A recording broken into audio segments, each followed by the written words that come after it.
banyak peperangan yang menggunakan strategi dan taktik brilian. Munculnya para jenderal dan ahli strategi perang yang hebat pada zamannya, mereka mulai menulis kitab seni perang. Dari sekian banyak kitab strategi dan seni perang di Tiongkok kuno, ada sebuah kitab yang merangkum 7 strategi perang legendaris, yaitu kitab 7 karya militer klasik atau Wu Qing Chi Su, yang merupakan bunga rampai dari 7 kitab seni perang. Untuk pertama kalinya secara kolektif diterbitkan pada era dinasti Sung pada tahun 960 sampai dengan 1279 Masehi. Pada masa itu, Wu Chuangyuan, para sarjana militer kekaisaran, menjadi tokoh berpengaruh dan harus menguasai keterampilan bertempur serta strategi militer. Kitab 7 karya militer klasik merupakan bacaan wajib bagi mereka. Kitab ini juga menjadi syarat kelulusan atau kenaikan pangkat para pejabat kekaisaran. Kaisar Shenzong, kaisar ke-6 dinasti Song, menentukan naskah mana yang disusun menjadi bunga rampai pada tahun 1080 Masehi. Saat ini, kitab 7 karya militer klasik tidak lagi dianggap sekedar buku seni perang, tapi juga alat untuk memahami hubungan antar manusia, pengetahuan politik, diplomatik, dan bisnis.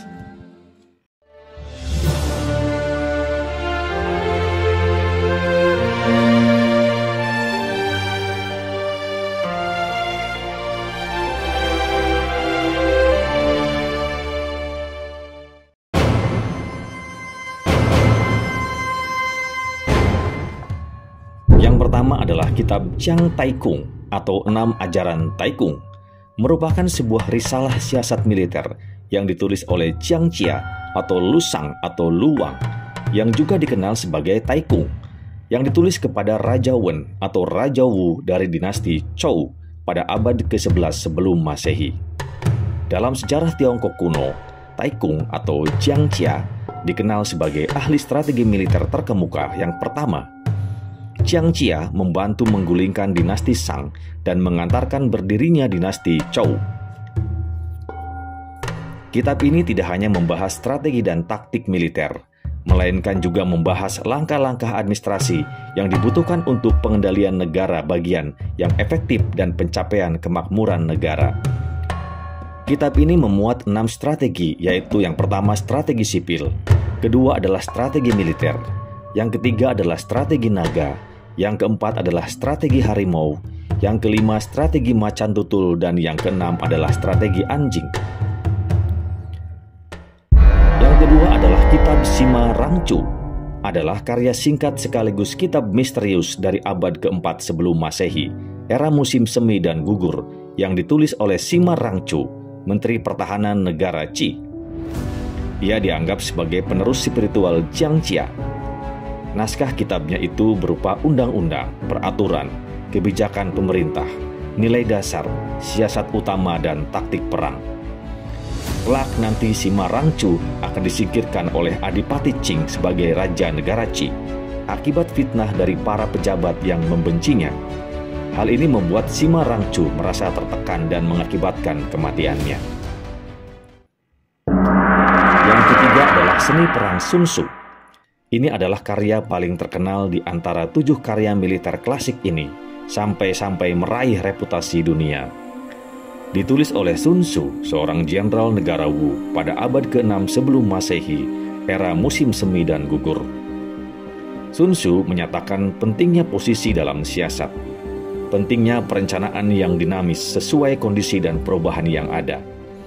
Kitab ini dibagi dalam 13 bab, yaitu bab pertama tentang perencanaan, bab kedua tentang peperangan, bab ketiga tentang serangan strategis, bab keempat tentang pengaturan angkatan perang, bab 5 adalah kekuatan atau energi, bab 6 mengenai kelemahan dan kekuatan, bab ke-7 adalah manuver atau gerakan militer, bab ke-8 adalah variasi dalam taktik, bab ke-9 adalah pergerakan dan penyebaran pasukan, bab ke-10 adalah bentangan tanah, bab ke-11 adalah 9 medan pertempuran, bab ke-12 tentang serangan menggunakan api, dan yang bab ke-13 tentang intelijen atau dinas rahasia.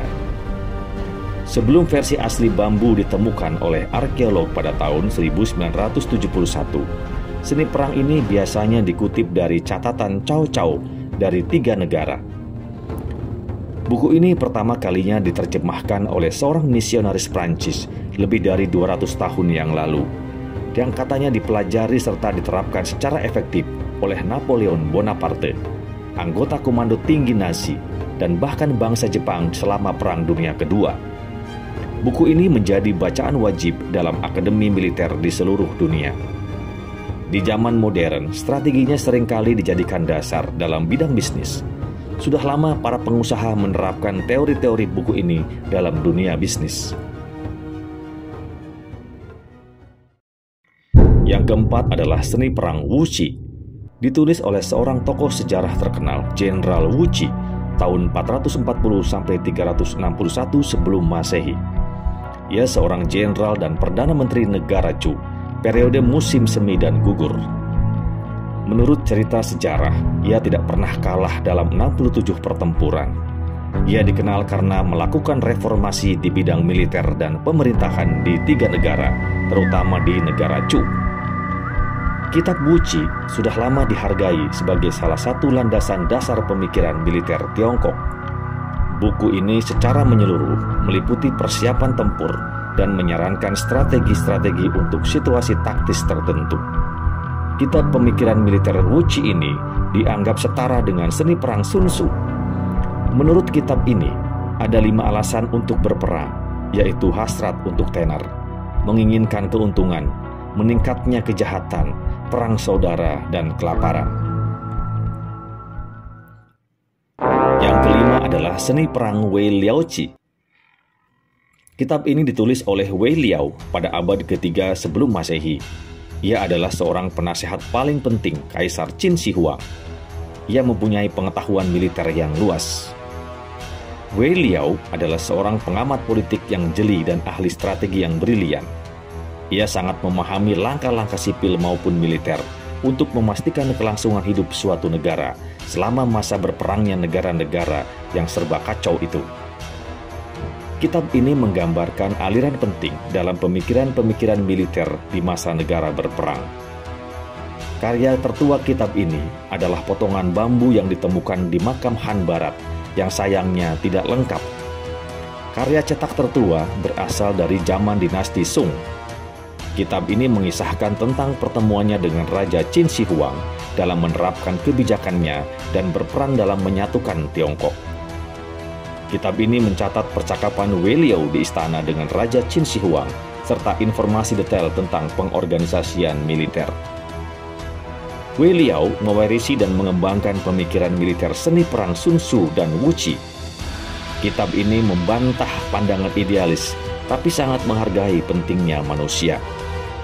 Orang harus berhati-hati tentang perang, tapi tidak boleh takut perang. Yang keenam adalah 3 Siasat Huang Zikong. Ini adalah karya klasik yang ditulis oleh Huang Zikong. Menurut para sejarawan, ahli strategi Zhang Liang, yaitu penasehat Liu Pang, kaisar pertama dinasti Han, menguasai isi buku ini dan memainkan peran kunci dalam menggulingkan dinasti Qin serta membantu mendirikan dinasti Han. Ia dipercaya sebagai guru Zhang Liang. Menurut kitab ini, ada 3 hal yang harus dikuasai. Yang pertama adalah pendekatan keras lembut yang seimbang. Yang kedua adalah bertindak sesuai keadaan yang sebenarnya. Dan yang ketiga adalah hanya mempekerjakan yang mampu. Yang ketujuh adalah risalah percakapan Jenderal Li Weikun dengan Tang Taichung. Kitab ini ditulis pada abad ke-7 Masehi pada masa dinasti Tang. Kitab ini memuat kumpulan pembicaraan antara Kaisar Tang yang disegani yaitu Tang Taichung atau Li Ximin dengan ahli strategi perang dinasti Tang yaitu Jenderal Li Qing yang sangat hebat. Kitab ini lebih merupakan ulasan dari kitab sebelumnya yang digabungkan dengan pembahasan teori-teori dan penerapannya berdasarkan pengalaman di medan pertempuran. Keduanya memberikan contoh-contoh peperangan yang pernah dialami dan mengenang kembali strategi dan taktik yang mereka gunakan.